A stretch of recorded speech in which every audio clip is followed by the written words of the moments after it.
Slowly bring your awareness back into the room.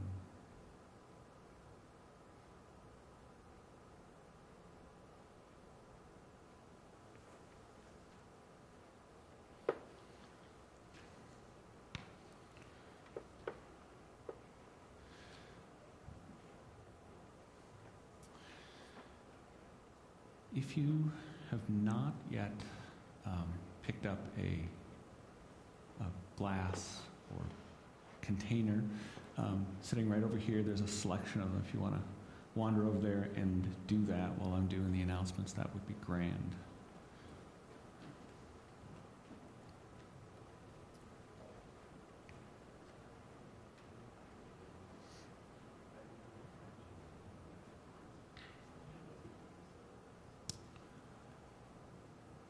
So is there anybody here for the first time this morning? Wonderful, welcome. Thank you for coming to join us at Lake Harriet. Invite you to check out the Lake Harriet website at the lakeharrietspiritualcommunity.org for all of the offerings they have, and stick around afterwards and chat with some of the members. There'll be have coffee and tea and snacks in the room next to us here. Chance to join with the community.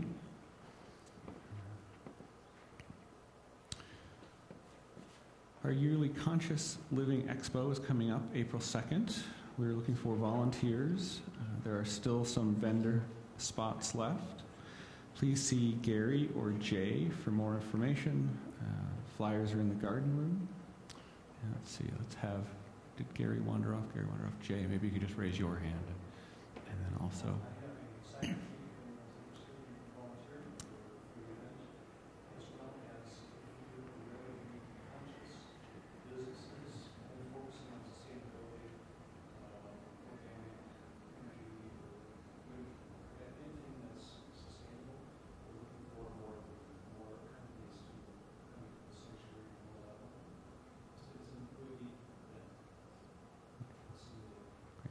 Thank you.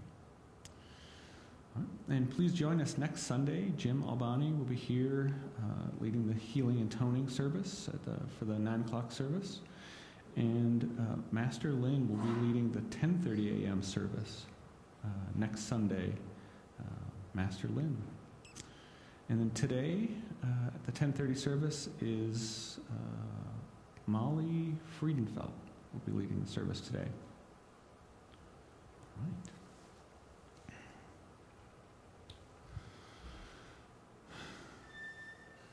So my name's Guy Odishaw, and I'm going to be continuing my series on non-dual awareness. And so we're going to have a little experiential piece today to try and help kind of anchor the concept that we're going to be talking about in non-dual reality.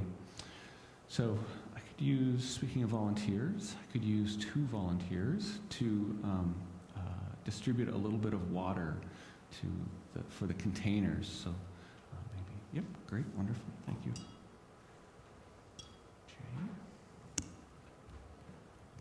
Thank you. And as you can see, we don't have a whole lot of water, so probably just a little bit per person. This is experiential, not to rehydrate. That seems like a fine thing to do. But we have one more. Okay. Maybe Jay will bring his back.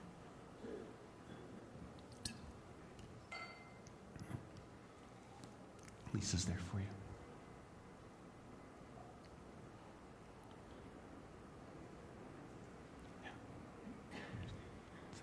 Thank you. Right.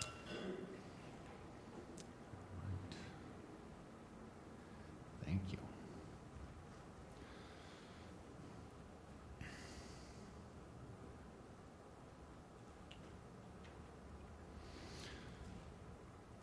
So maybe you just take your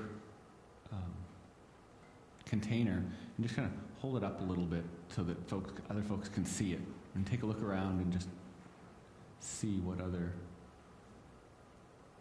vessels are at play.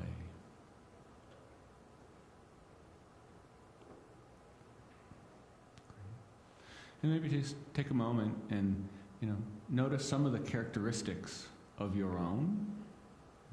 Color, shape, the material it's made out of, how does the material that it's made out of feel?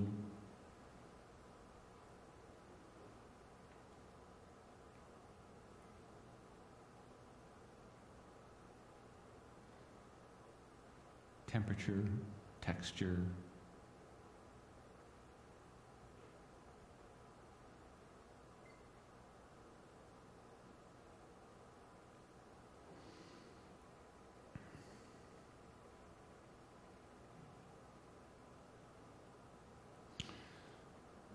So the question here is a relatively simple one, but from that simple question, a lot unfolds.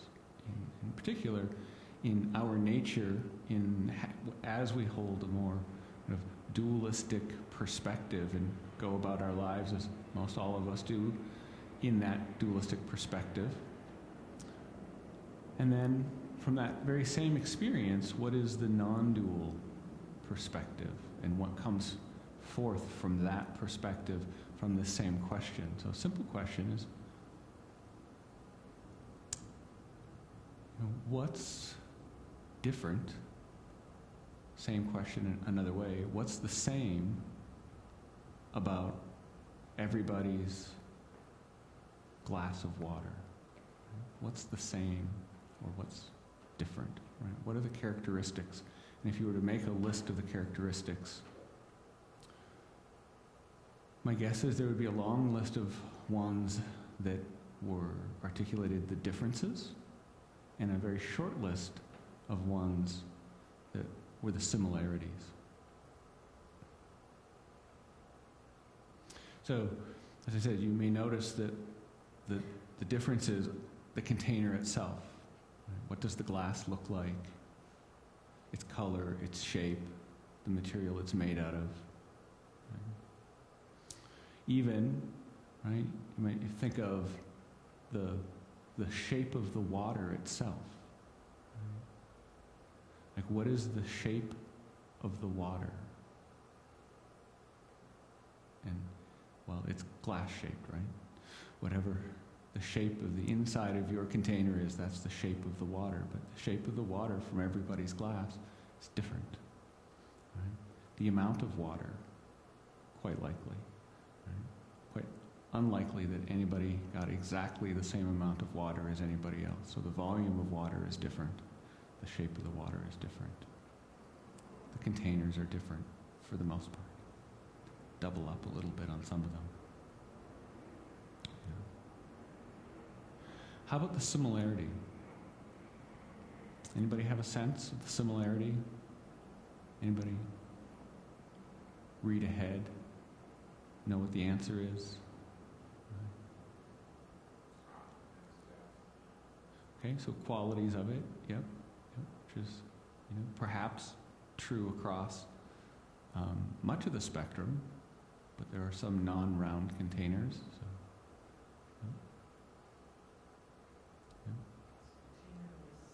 it has containerness. This is true. There is that. Yes. Or, yep. What's that? This is true. Yes. Yeah. Good. The water has the same properties regardless of the glass. Yes. Good.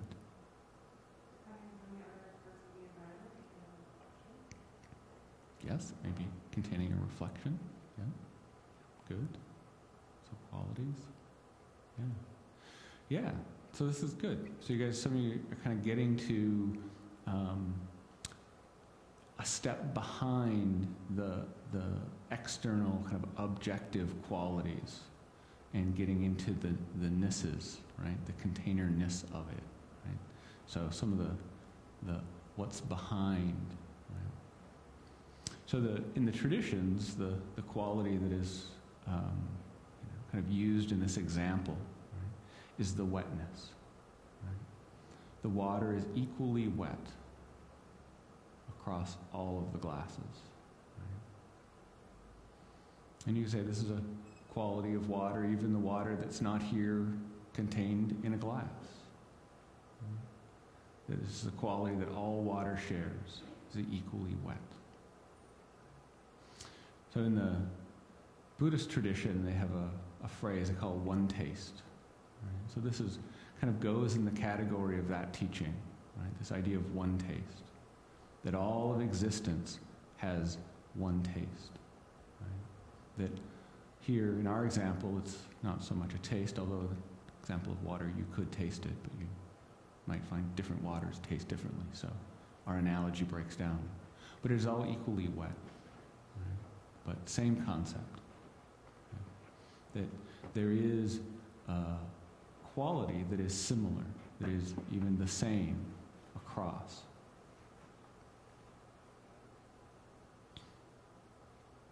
And one of the interesting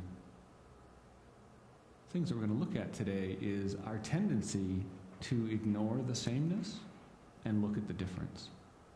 Just as we go through daily life, we're looking at the differences between and not the similarities between. Right?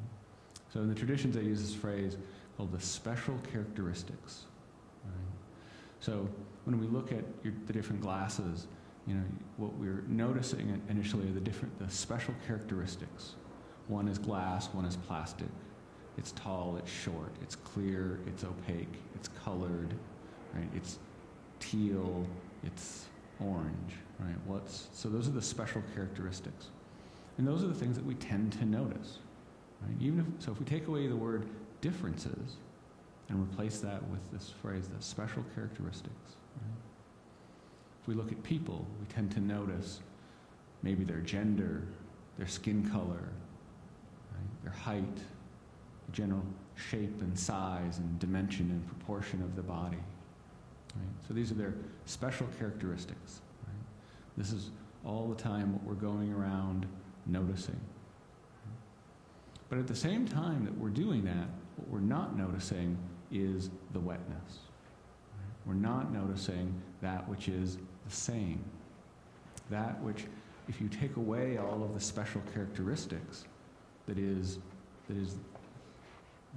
that which those special characteristics are made of, right? That we're not noticing. So on one hand, that can be easy, right? When something is ubiquitous, when it is omnipresent, right? When it is homogeneous, it becomes easy to miss. Right? There's a taking for granted. It becomes the background on which everything else is the foreground. Right? So that could happen. Right? And we could say that that's what has happened to us. Right? This quality that is the same across all of existence, all of reality. Right? That because of its sameness, we've just filtered it out. Right? We've stopped seeing it. So, right? I'm okay with that explanation. Right? Good enough. There's more deeper, more esoteric explanations, but we could go with just a simple one. So the question is can we and do we want to change that? Right? Can we learn to shift our perspective to be able to see that sameness? And what would the impact of that be? Right? So we experience the world if our attention didn't first and almost entirely go to just the special characteristics, but our attention went to the sameness. And then only in the context of the recognition of the sameness did the special characteristics arise. So not to get rid of them, not that they're wrong or bad or shouldn't be there. That's not it. Difference isn't a problem. When we only experience difference, what comes out of that can be seen as a problem. What we do with or from our experience when it is based only on the recognition of difference can lead to what we might call a problem. But if we're able to simultaneously experience the sameness and the difference, what tends to happen is that which unfolded from only seeing difference and we call a problem doesn't seem to happen. And some of the things that we maybe call a problem or can lead to things that we might point to and agree are a problem is value judgments. And we value one special characteristic over another. Right? We say all water containers should be made of glass. Right? Glass is the superior container. Right? And we value that over against the other possibilities. And then we get all carried away with that and start, basing our lives and trying to coerce other people to base their lives on that same belief. Right? Those who might think that, no, metal is the better container. Right? Now we have this opposition and conflict. So this happens, obviously, we live in a world full of this, right? And they can be simple ones, utterly ordinary simple ones, and then there can be ones in which world conflicts are based on. Right? So in all of those, what's missing is the inherent recognition of the sameness, and that in being in relationship to the sameness, then also difference is allowed to arise and be noticed, related to.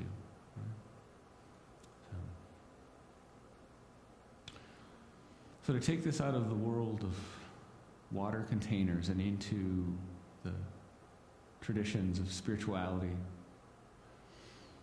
So one of my favorite ways that this gets talked about, and we've talked a bit about this here before, is in the Christian tradition. Meister Eckhart has this perspective. God is Gelasenheim. Right? God is it's a German word, right? So God is, a poor translation would be lazy, right? Or laissez-faire, or at ease with, right? So it is, God is so at ease with being God, right? That God gives God's self away as existence, as our experience. So this idea within the mystical Christian tradition, this idea that all is God, right? Everything in manifest reality is the divine. It is true nature. Right? If we leave the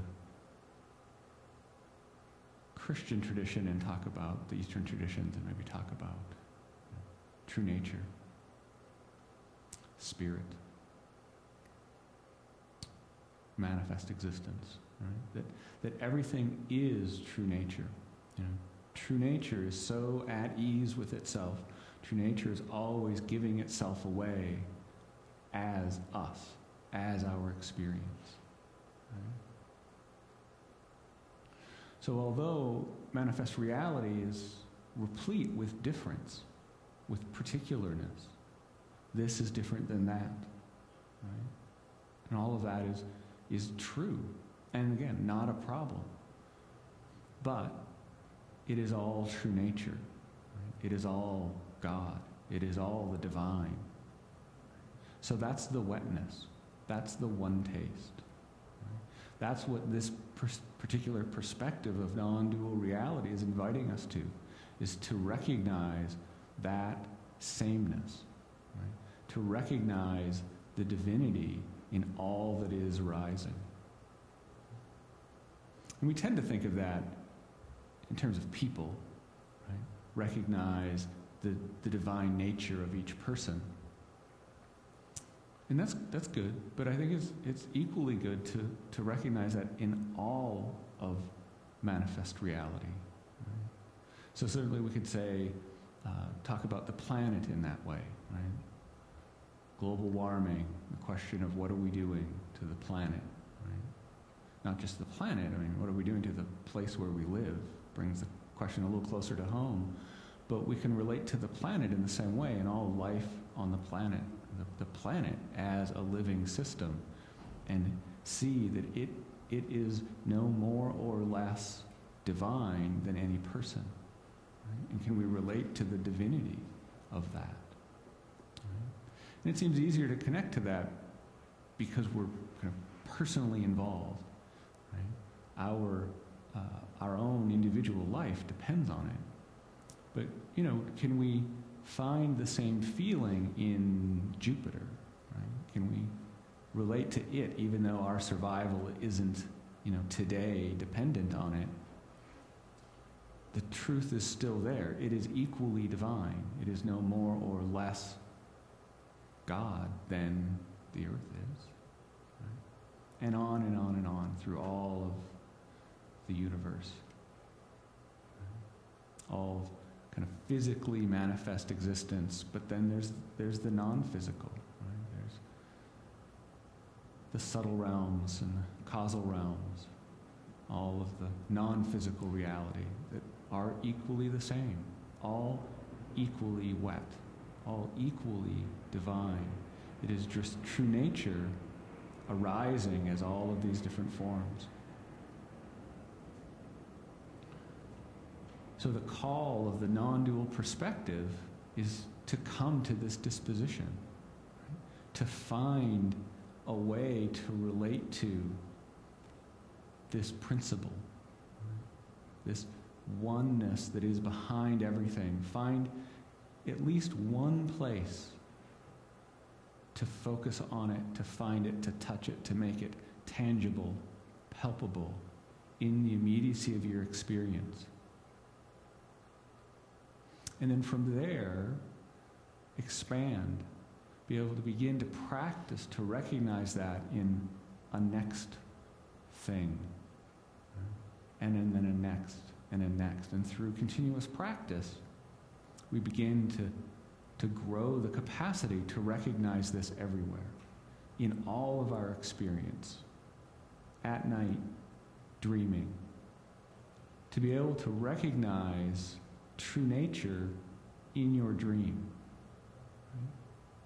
Because it is equally true there, and it is equally available for you to realize that even the dream images are just the divine showing up as dream images.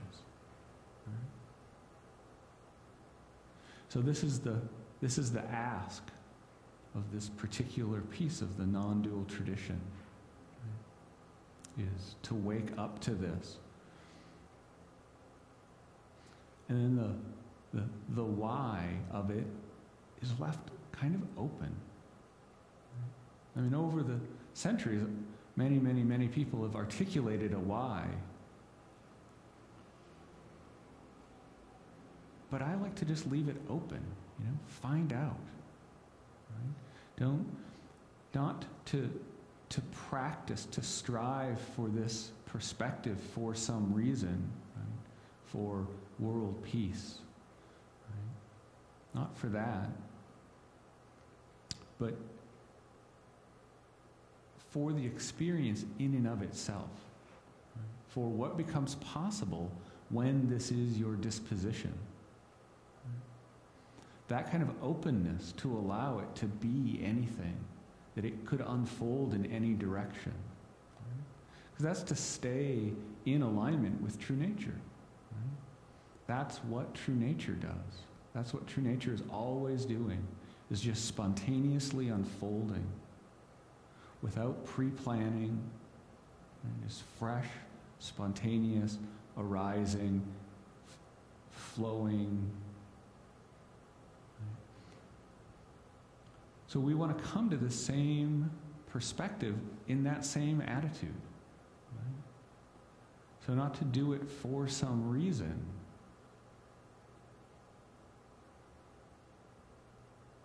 but to do it in that same spirit. To arrive in that place of being able to directly perceive the divine nature of everything, and then see what happens. See how you are as you live your life in a way that includes that perspective.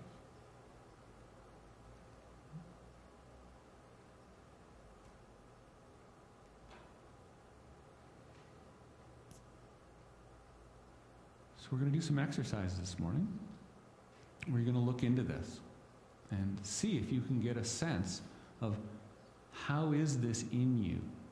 What is your own habits and tendencies and kind of the structures of mind that perhaps keep you in the disposition of noticing difference, right?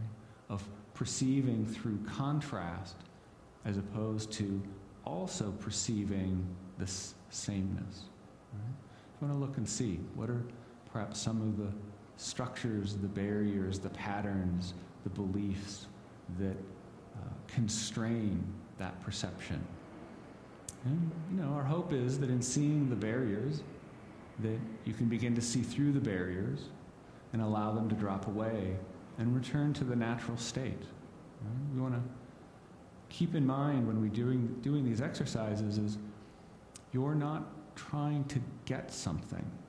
Right? This is the truth of you always already are perfectly divine. It's already the case. Right? You can't do anything to become more true nature. You can't do anything to become more godlike. Right? It's already the case. From the non-dual perspective, there is only the divine. So what else could you be? Right?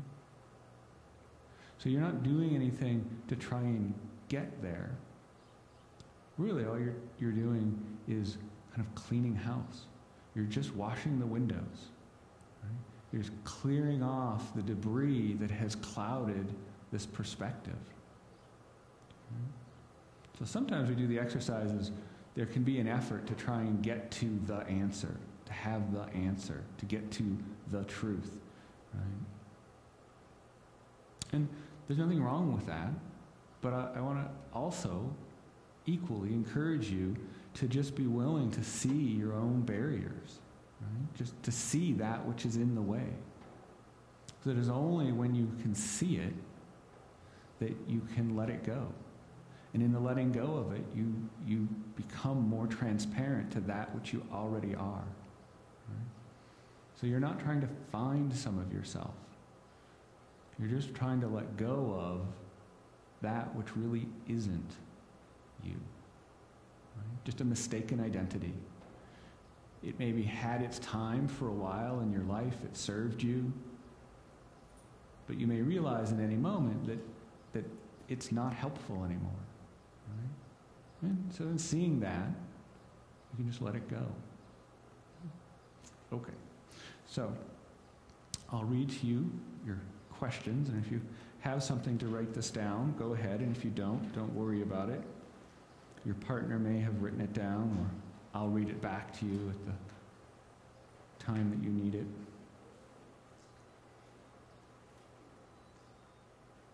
So here's your first question.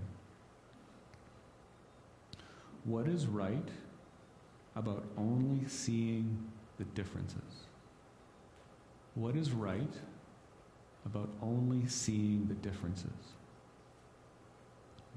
And you can let the word differences, kind of morph and change for the different ways that I've used it, the special characteristics, the different qualities.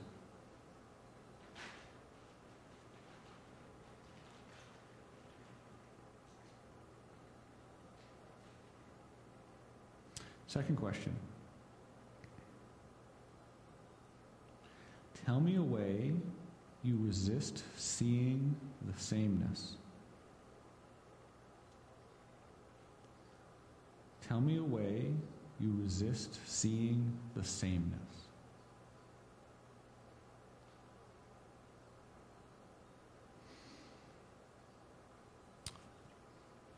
So to do these exercises, you're going to break up into partners. So it'll be two people in a group. You're going to sit facing each other at a comfortable distance. First person will ask the other person the first question. You'll do that for a period of time. I'll time it. Right? And then that person who was just asked will ask that question of the other person, right? So both people do the first question, and then I'll say, switch. And then the person who asked the first person the first question will ask the second question. Right? So that for the time, and then the other person will ask. Right? And it's in the form of you ask the question, the person answers, you say thank you. You ask the question again, the person answers, you say thank you. You ask the question again. So it's called a repeating question, and you ask the question just over and over again for the time that you have. Each time they answer, you say thank you. You want to ask the question each time in a way that is kind of fresh, so that you're interested in what they have to say. You want to keep the kind of social cues to a minimum so that your partner can really stay more interior. This is a self-inquiry into what's arising in you. So part of the art of these exercises is to allow yourself to answer on whatever is coming up. So to set aside the conceptual mind that is maybe becoming strategic about it, is looking for a right answer, who wants to impress your partner, who wants to impress yourself, right? To let go of that part and try and just notice when the question is asked, what comes up in you, what arises, what is your response to the question, and then put words to that. It might be an actual answer, like that is coherent in terms of if you wrote it out in a sentence, but it might not be. It might be, I had roast beef and cabbage last night for supper and my stomach hurts. Okay, great, right? If that's what came up, right? You just let that come out. And part of that is you're building a sense of trust with yourself, to be present to your own arising and to just be able to bear witness to that, right? Without putting all these expectations on it that we're always doing, especially the social self, putting these expectations. So part of it is to actually be interested in what comes up, right? And there may be helpful insights that come up, self-knowledge that comes up that supports your own unfolding. But the other part of it is just being present to yourself in a non-judgmental, open, compassionate way, and just unfolding and being willing to go with the ride, being surprised by what comes up. Yeah? This is a gift that you're giving yourself. So, go ahead and shift into your groups. I'll keep an eye on the time.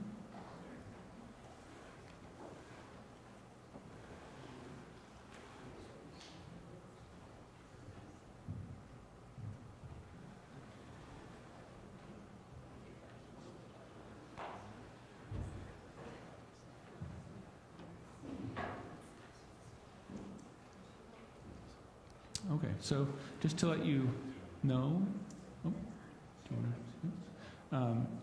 it'll be 3 minutes per person per question.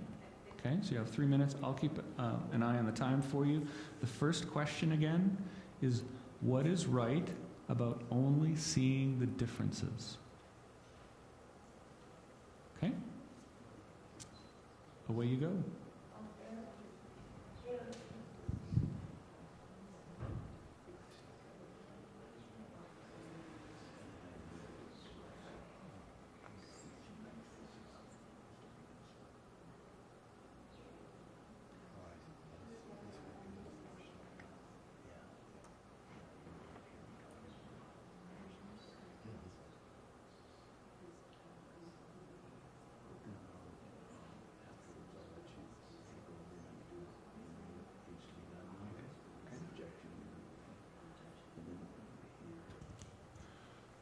So what did you find out?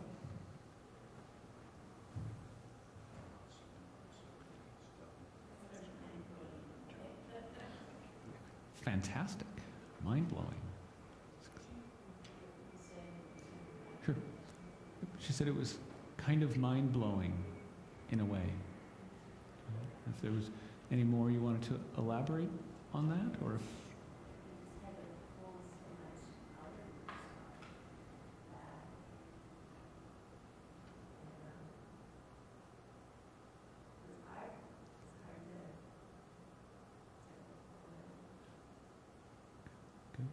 Thank you. Hard to pull the question. I'm guessing the questions the brought out of you, and there was a sense of difficulty. Yeah, good. Yeah. Anybody else? Yeah. Yeah, Gary's going to pass around the collection basket. Thank you, Gary. I was just going to say that I noticed that habitual resistance to judging the answer. Good to notice. Yes. So you're, at the very least, your inner critic was there, paying full attention and letting you know how you were doing.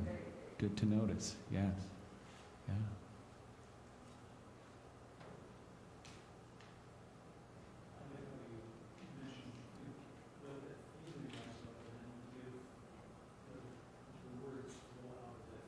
Mm-hmm.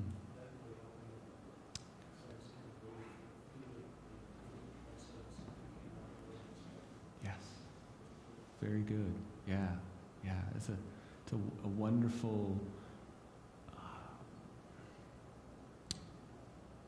kind of maturing that happens in the inquiry process. When we can.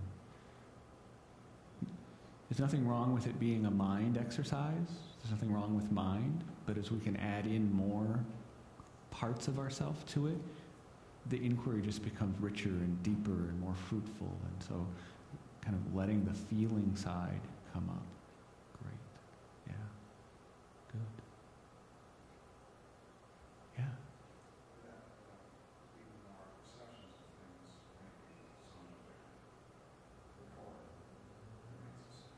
Yes. Exactly. Yeah. Good. Yeah.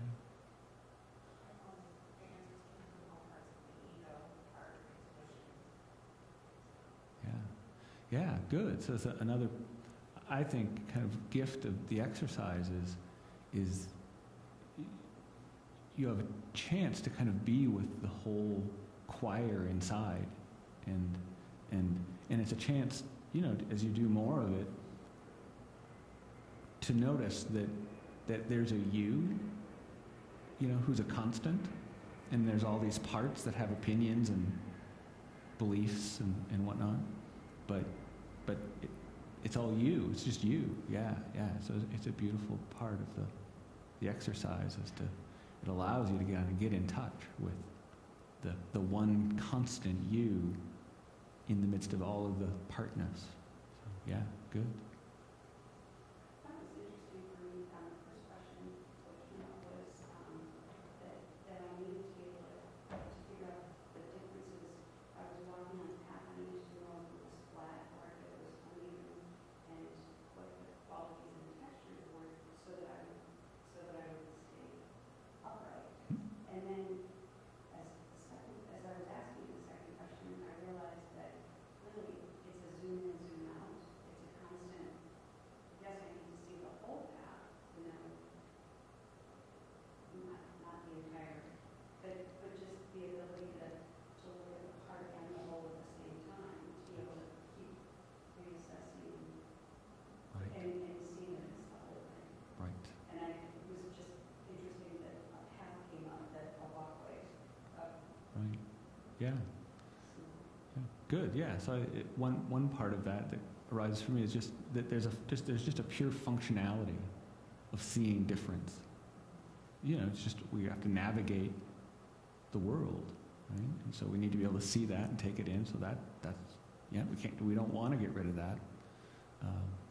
But we can begin to see, as it was rising also for you, is that it isn't an either or. It's a both and this is what we've forgotten, right? And in some ways, probably for most of us, it isn't so much we forgot it, just nobody ever told us. Nobody held that disposition so that we could grow into it. Our parents didn't have it, our teachers didn't have it, so there was nobody to help us come to this on our own. And that's what the traditions are there for, to kind of fill in the gaps in our own development. And so there's a way in which it seems like we were never told and we're discovering this, but it's always been perfectly possible. All right, it's that time. So I just want to encourage you as you go through your day today to see, like, how would it be to intentionally try and notice sameness? How would that be for you if you took it on as an intentional exercise to just remind yourself when you're looking to say, oh yeah, that's the divine. You know, that's true nature, that's true nature, that's true nature. It's a little structural, you know, a little top-down kind of methody, but give it a shot and just see what happens as you go through the day, and can you have some moments of recognition. What are the impacts of those moments? Yeah. So thank you for coming this morning. I'm here again so it's every other month on the second Sunday of the month. So, yes, we'll see you then. Thank you.